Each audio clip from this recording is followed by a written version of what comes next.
Samantha हमेशा से सोचती थी कि उसके परिवार का घर साधारण था, कुछ भी खास नहीं।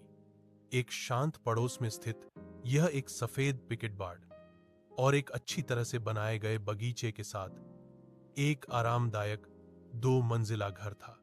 फिर भी जब वह एक दोपहर धूल भरे अटारी में घूम रही थी तो उसकी नजर कुछ असामान्य पर पड़ी।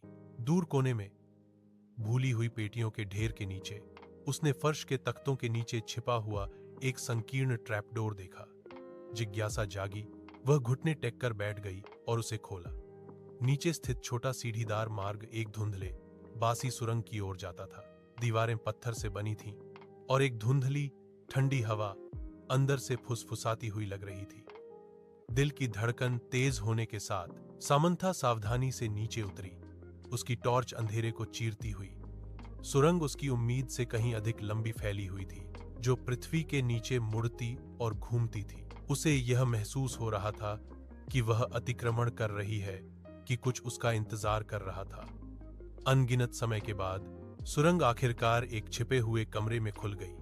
दीवारें पुरानी किताबों की अलमारियों से भरी हुई थीं, जिनमें अजीब, हाँ बिल्कुल, कहानी यहीं खत्म होती है।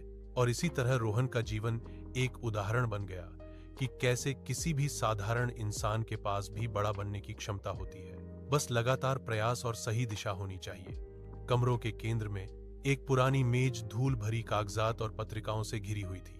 जैसे ही सामंथा दस्तावेजों को देख रही थी, उसके हाथ कांप रहे थे। रिकॉर्ड्स में मना किए गए अनुष्ठानों और गुप्त समाजों की बात की गई थी, जिसमें उसके परिवार का नाम बार बार उल्लेखित था।